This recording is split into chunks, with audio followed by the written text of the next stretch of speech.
Le pH-mètre est un instrument de mesure qui est utile pour mesurer le potentiel d'hydrogène d'un sol pour le jardinier, c'est-à-dire son acidité ou au contraire son alcalinité.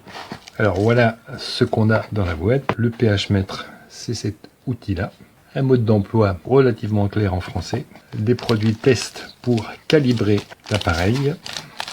Nécessaire de nettoyage avec une brosse. Alors ici une petite pipette, j'avoue que j'ai pas très bien compris à quoi elle sert. Alors on revient sur le pH mètre lui-même. On voit que ces deux embouts sont dévissables. L'embout du haut permet de changer les piles. On a 3 piles boutons ici qui sont fournis et qui le font fonctionner dès qu'on le reçoit. Et un élément très important ici, le protège-sonde qu'il faut remettre à chaque fois qu'on a fini de l'utiliser. Puisque la sonde à pH, donc à potentiel hydrogène, c'est une sonde en verre qui contient un liquide riche en ions hydrogène, donc H+, et qui va communiquer avec l'extérieur. Donc c'est une sonde excessivement fragile qu'il convient de bien nettoyer à l'eau claire et de protéger à chaque fois qu'on a fini de s'en servir. D'où la présence de cette petite brosse qui n'est pas un gadget. Alors si on s'en sert, voilà. On retire la protection et on va se placer cette lance en acier qui est censée protéger la sonde extrêmement fragile. Alors on peut mesurer le potentiel d'hydrogène, donc le pH de liquide ou de terre. Alors dans la notice, c'est bien expliqué pour les liquides, c'est moins bien expliqué pour la terre. Donc je suppose qu'il faut une terre quand même relativement humide pour le faire. Alors on a 3 boutons. Le premier c'est marche arrêt. Voilà, on voit l'écran qui s'allume. On voit le pH qui se balade un peu. Donc le pH moyen, on rappelle, c'est 7. Le pH acide est un pH bas, donc 4 par exemple, qui définit un acide. Et le pH élevé, par exemple 10, c'est un pH alcalin ou basique. On voit qu'il est également affiché la température. Voilà. Donc on va planter notre petit piquet dans le sol. On va lire son pH. On appuie sur Hold pour empêcher les variations incessantes de la mesure. Et voilà, on relâche Hold si on veut faire une autre mesure. Alors, un appui long sur Hold va transformer l'unité de Celsius. On va passer en Fahrenheit. Et le troisième bouton, Cal pour calibrage, on n'y touche pas pour le moment parce que ça va servir à recalibrer avec les sachets.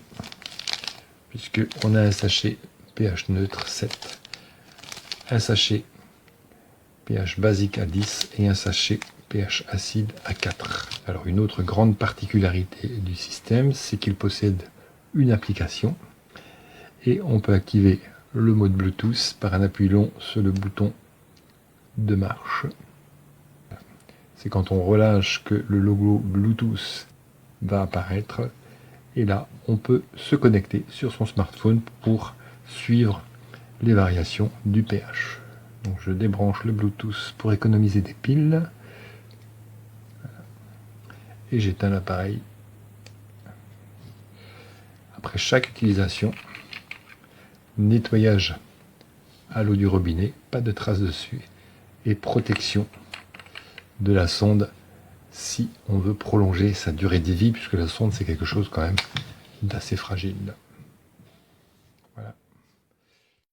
Hallo alle zusammen, hier ist das pH-Meter, welches man eben verwenden kann, um Flüssigkeiten zu untersuchen, wie sauer oder basisch die sind, oder man untersucht den Boden.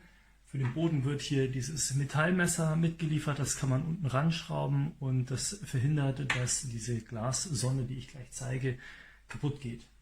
Mitgeliefert wird auch noch zweimal eins von jedem dieser Kalibrierungslösungen. Wir haben hier pH 4, 7 und 10. Wichtig ist, dass man mit der grünen, der neutralen Lösung anfängt, wenn man kalibriert.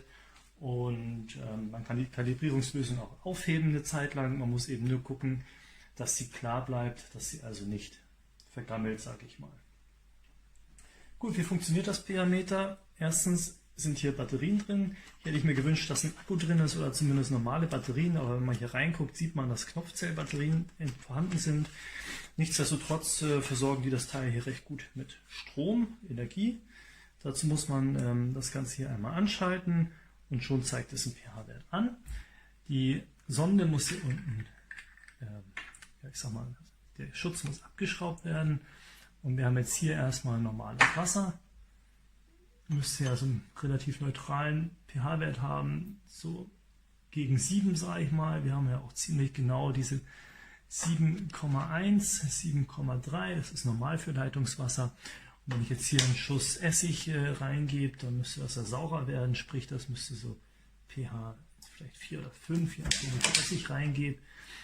Ja, sogar unter 4, also pH von 3,7 haben wir jetzt dieses Wasser mit Essig, also es reagiert sehr schnell und anscheinend auch ziemlich genau. Ja. Was ich hier noch habe, ich kann eben hier kalibrieren, wenn ich das möchte, und ich kann das Ganze mit Bluetooth mit meinem Handy verbinden, um eben Echtzeitmessungen zu machen, um Werte zu speichern oder auch einen längeren Zeitraum zu beobachten. So, ich werde das jetzt in den Boden reinstecken bei meinen Heidelbeeren, um den pH-Wert zu messen, und da mache ich noch ein Foto von.